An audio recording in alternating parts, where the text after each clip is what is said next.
entre des priorités et prendre des décisions parfois difficiles. Je crois en toute humilité qu'en ces temps difficiles pour l'organisation, l'épreuve du pouvoir m'a préparé à comprendre les attentes des États membres et à agir pour y répondre efficacement.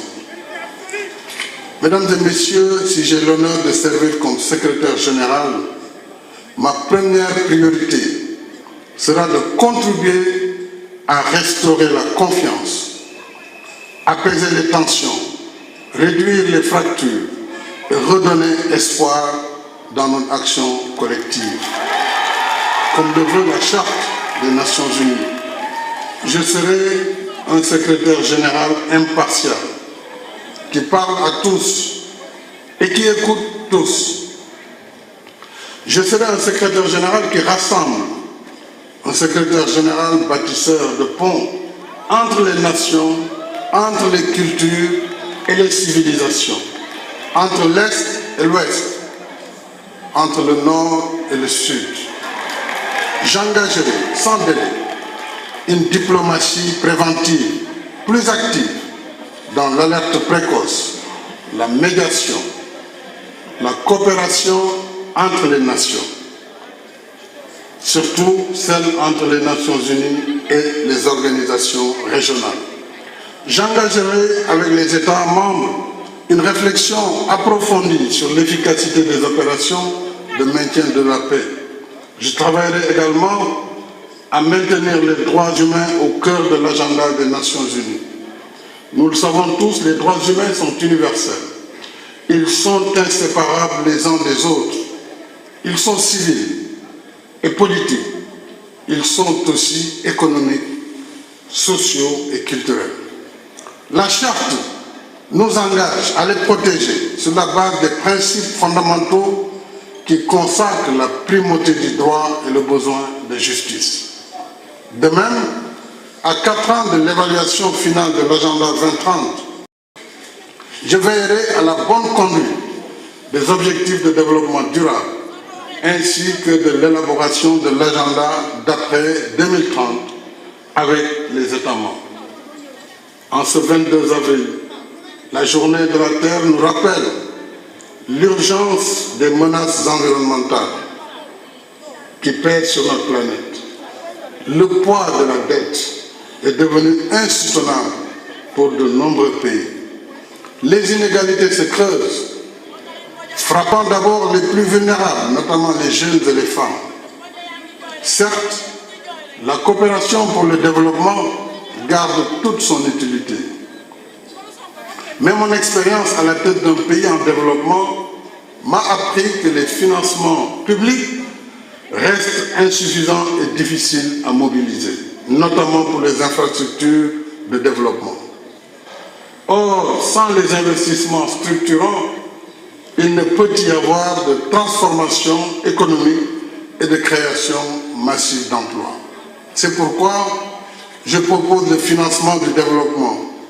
Que le financement du développement soit davantage porté par le partenariat, l'investissement et le commerce, appuyé par un meilleur accès au crédit afin de soutenir une croissance et une prospérité partagée. Le Forum sur le financement du développement qui réunit chaque année à New York les Nations Unies, les institutions de Bretton Woods, l'OMC, la CNUSED et le secteur privé pourrait en être le catalyseur avec l'appui de l'OCDE et des pays partenaires. Mesdames et messieurs, en créant les conditions d'une vie meilleure pour tous, nous réduirons en même temps les sources de migration irrégulière. Madame la Présidente, s'agissant de l'organisation, je suis convaincu qu'elle peut et doit changer. Si je suis élu, je continuerai les efforts de réforme par une gestion transparente et rigoureuse. 3 impératifs guideront mon action: rationaliser, simplifier, optimiser. Je veillerai à une meilleure coordination entre agences, fonds et programmes pour éviter les duplications et rendre l'action de l'organisation mieux adaptée aux réalités du terrain. Chaque dépense effectuée doit répondre aux efforts et aux attentes des États membres. Faire évoluer les Nations Unies, c'est également réformer le Conseil de sécurité sur une base consensuelle qui renforce la légitimité, l'autorité et l'efficacité de son action. J'accompagnerai les États membres dans le processus en cours. Je donnerai le meilleur de moi-même pour une organisation réconciliée avec ses principes, une organisation revitalisée, une organisation plus radieux. Madame la Présidente, ladies and gentlemen. Madame la Présidente, Mesdames et Messieurs, nous sommes à la croisée des chemins aujourd'hui. D'un côté, il y a un monde où les nations sont unies. La confiance est bâtie grâce à la cohérence, à la justice, à l'équité, grâce aux résultats. Et je veux être à la tête d'une ONU qui utilise ses ressources avec responsable. Une ONU qui a des résultats que les gouvernements peuvent défendre devant leurs citoyens. Il est temps de prendre des décisions audacieuses avec tous les États membres. Il est temps de faire mieux avec moins.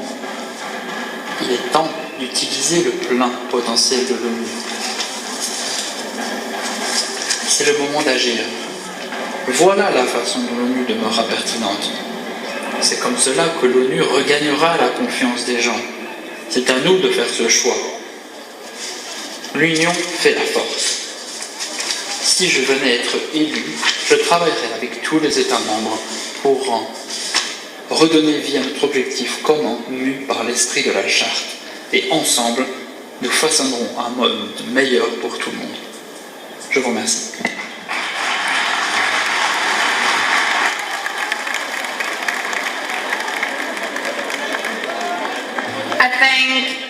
Je remercie Monsieur Sall. Nous allons entamer le premier débat. Les délégations souhaitant prendre la parole sont invitées à appuyer sur le bouton de leur micro immédiatement.